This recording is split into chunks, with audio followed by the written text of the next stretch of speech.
Hi, everybody. It's lovely to have you on board today. I'm Kristen from Form Kitchens.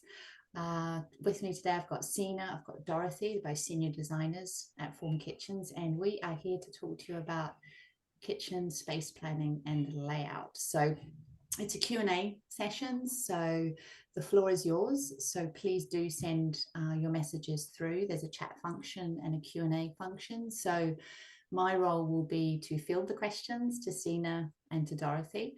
So I work in customer experience, and so I'm not the expert when it comes to kitchen layouts and so on, but I'll field the questions to the guys. And if we don't get through all your questions today, don't worry, we'll make sure we can follow up with questions if any of them are missed out, and we can get the answers to you. So it's 30 minutes, so time will fly.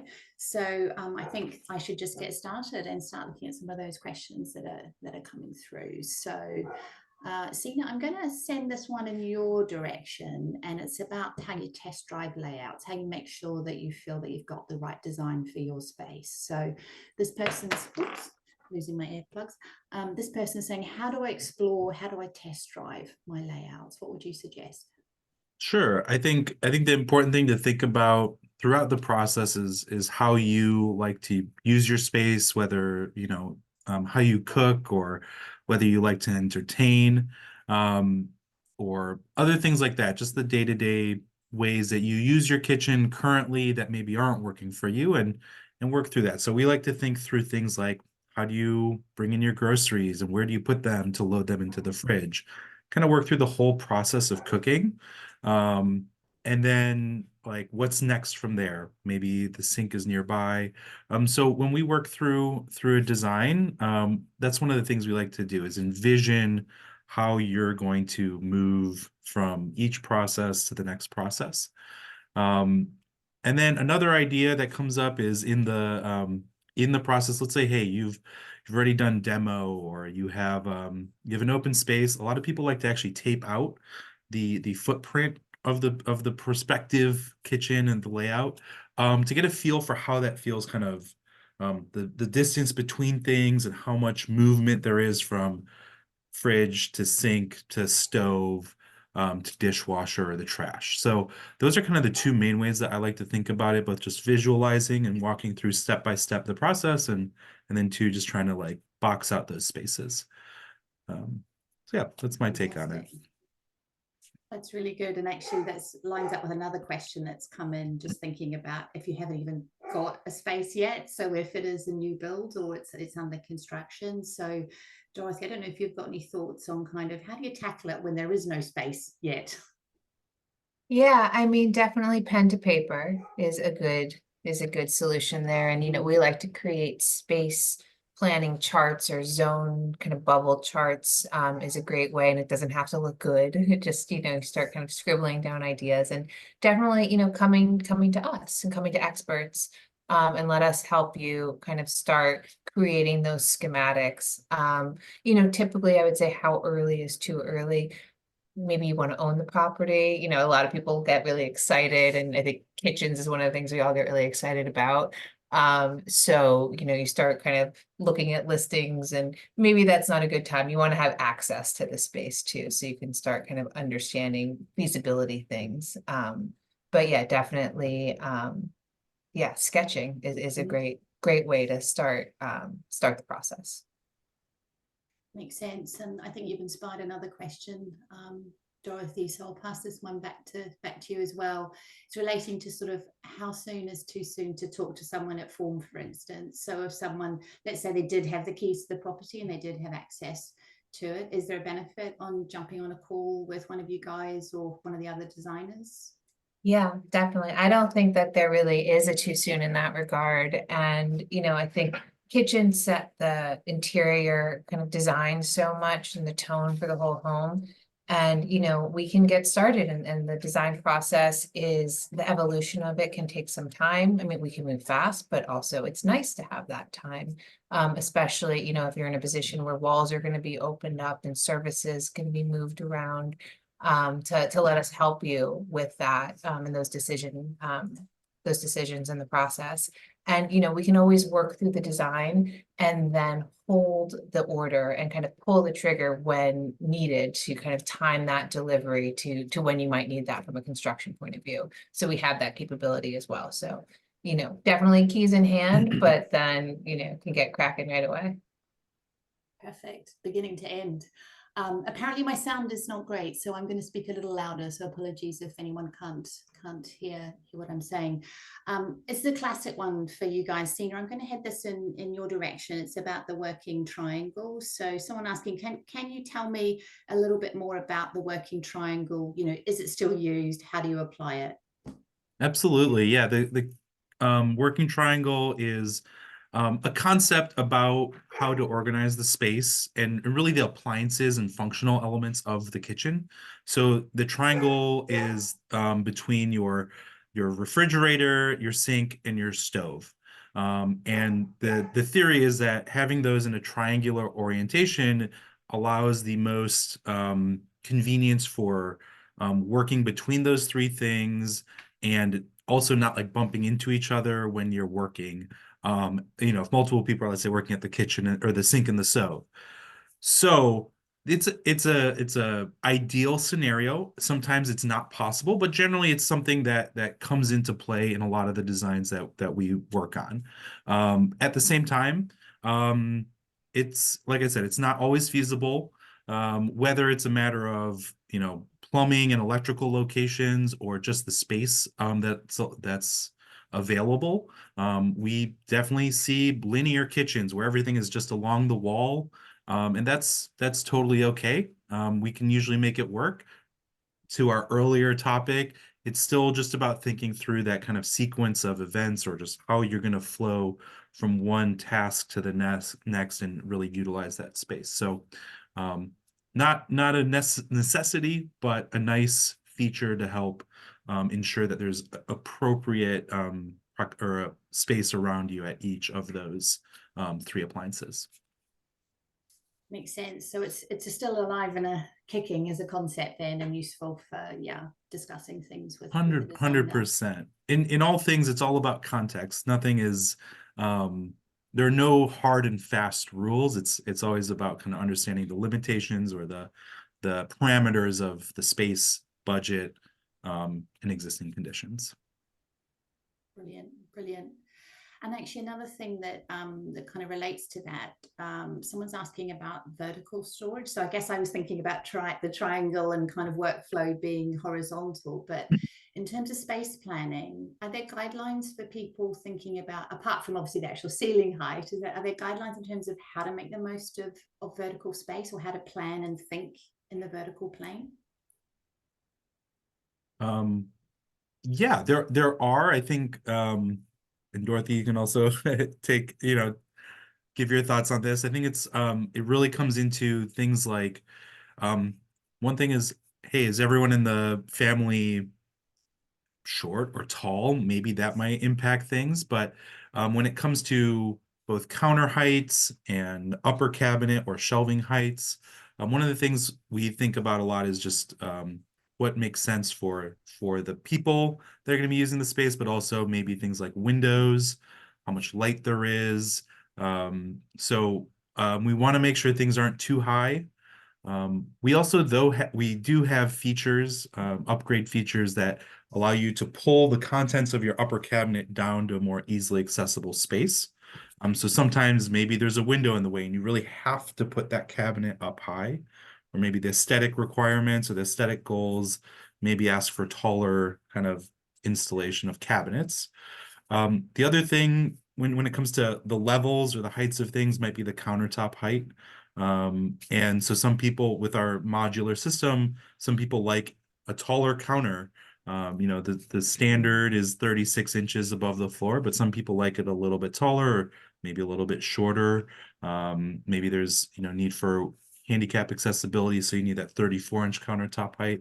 And so with our modular system, we can really adjust the components to dial in those specifics. So yeah, customizing at every height. Mhm. Makes sense. This is kind of related to, I think, I'm going to hit this to you, Dorothy.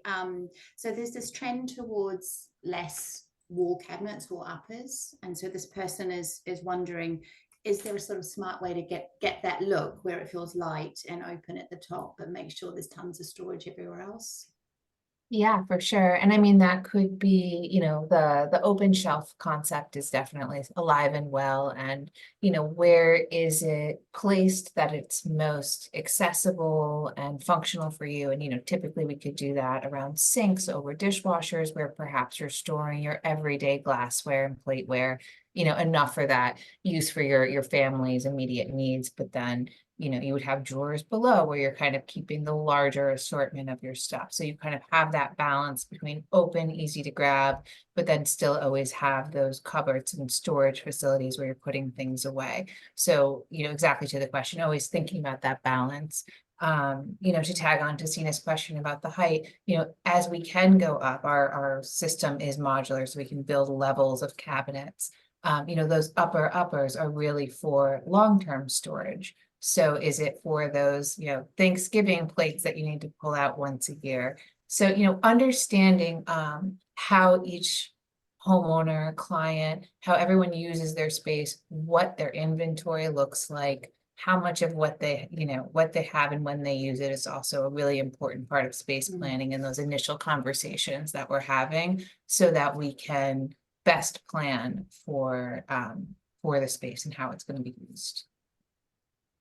When you say inventory, so if I was your client, you mean every single glass and bowl and everything I've got has a place in the kitchen. And I love that question. I always ask that question. What do you have a lot of? Do you have a lot of knives? Do you have a lot of kids' water bottles or microwave Tupperware items? And those things need a home.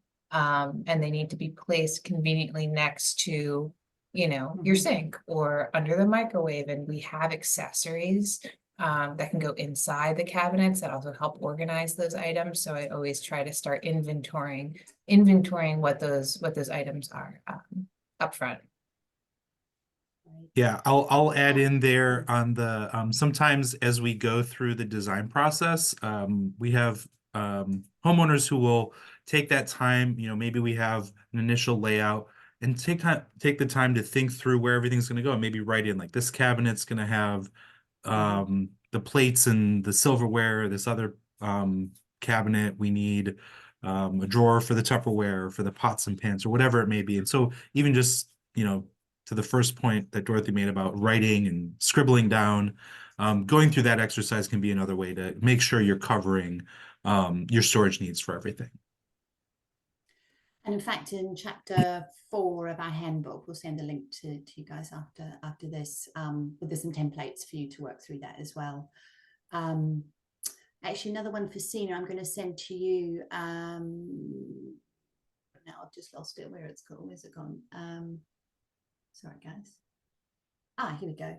Yes, so thinking about access. So do you have recommendations for kitchen design for a person who's in a wheelchair? What sort of things would you take into consideration in that sort of situation for that person? Sure. So with the ADA guidelines, the Americans with Disabilities Act guidelines, one of the big things is about making sure a person in a wheelchair can access and reach everything. So for starters, we can do shorter cabinets with a shorter toe kick to achieve the 34-inch countertop height, that maximum height that is part of those ADA guidelines.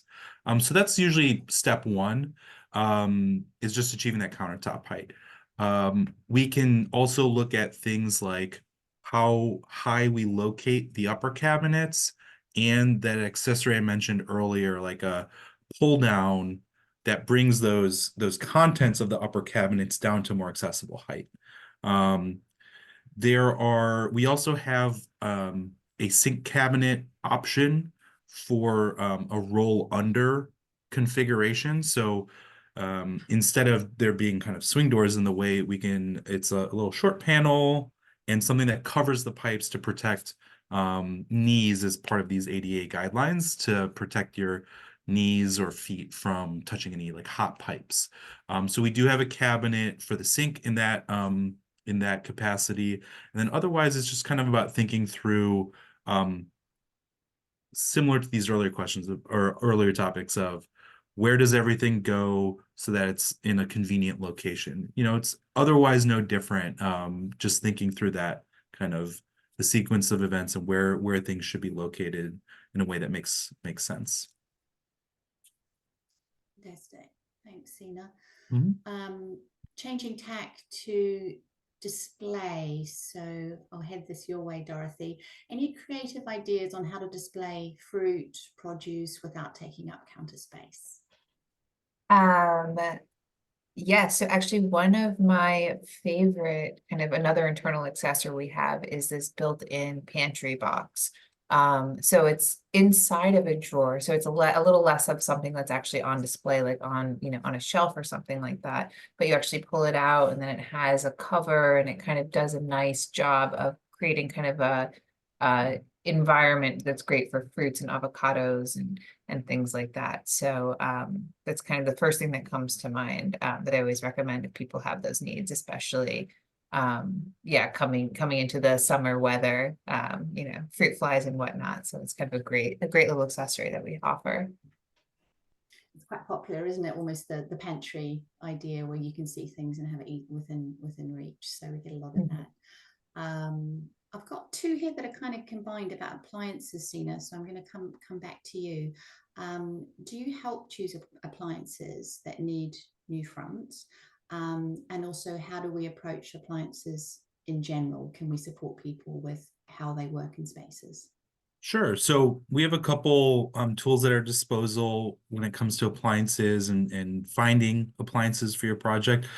We have an appliance guide, which has, we've put together packages of appliance options at various price points and design styles. So whether it's stainless steel or panelized or black, steel or white.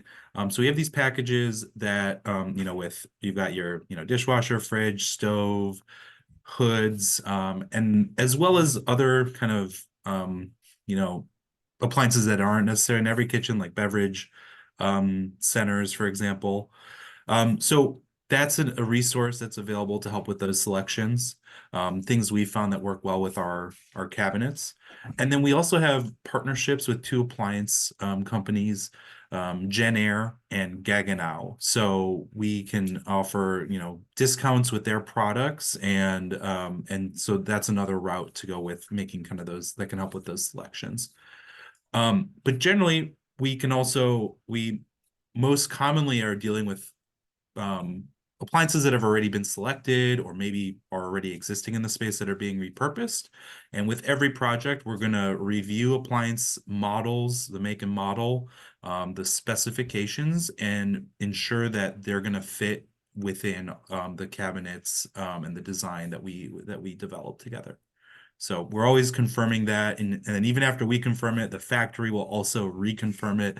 So it's a whole process to make sure that the appliances are going to be compatible and work with our cabinets. And then similarly, yeah, with appliances that are panelized, we are able to provide the panels to match the cabinets if we go that route. And again, that's something that a lot of clients talk about when they come on to their calls, don't they? They talk about wanting that kind of hidden, streamlined look with their appliances. It's really popular with form kitchens.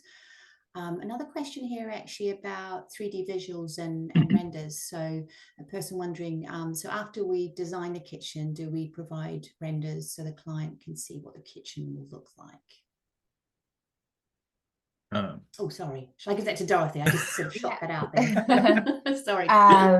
We do. We have a really wonderful service for their 4K photorealistic renderings. So we actually provide them for you at two different stages. The first is in this initial design stage, kind of a project proposal stage. So kind of pre project deposit. And, that's really meant to give you a great visual tool of how we would execute the project, what it would look like, and just really get you excited about the space. So that's kind of the first phase of renderings, and then we actually provide updated renderings in that same format once the design is finalized. And we find that it's a really great tool during installation, getting everyone, your plumber, your electrician, everyone having that same visual to refer back to, and just marching towards installation and executing the project. And a great way to brag to your friends about this awesome kitchen you're about to get. Yeah, maybe you want to frame it, put it on a wall. Stick it on the fridge. Yeah. Apparently I'm still quite hard to hear, so I am sorry. I'm speaking as loud as I can. Hopefully that's a little better. Samples. So Sina, do we send out cabinet samples, and do we send out samples for countertops? Yes to both. Samples are included in the initial design deposit, the $299 deposit.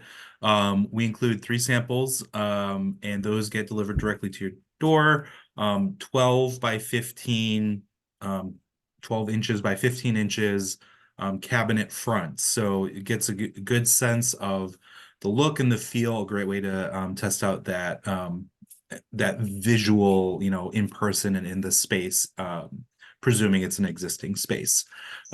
Similar for counters, with our partnership with Caesarstone, we are able to send samples of their products, and I believe that's in 4 packs from their products. So yeah, samples are a great way to test drive the product in person. Apparently people can hear me now and they think Form Kitchens are gorgeous. One person has said, so thank you very much.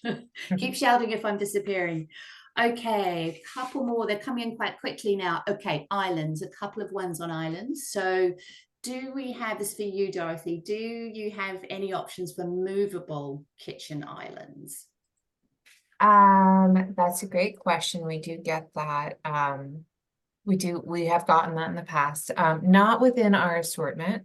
But there would be ways that you could kind of retrofit those kinds of wheels onto islands. So, all of our base cabinets come on base legs. So, it would be something that, again, not within our standard assortment, but we could certainly work with your builder on how to source something from a third party and kind of retrofit the cabinets to be able to do that. The cabinets do get all kind of like tied together, so you can kind of create a monolithic island that could potentially, with the right structure, be moved that way. Perfect. And this one's related to islands as well, so I'm going to keep it with you, Dorothy, if that's okay. How do I choose the right kitchen island size and position? Like, are there any watch outs? This person's wondering. Yeah, that's a great question. Clearances, I think, are probably the biggest thing you're gonna want to be mindful of. Your position to the sink, your position to where the range or cooktop is.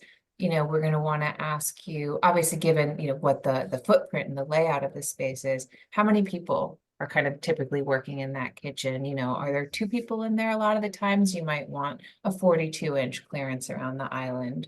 So things like that, where, you're going to want to think about and understand, again, given what, maybe some of the natural limitations of the space are. If it's a New York City apartment, maybe we go down to a 36 or a 30-inch clearance.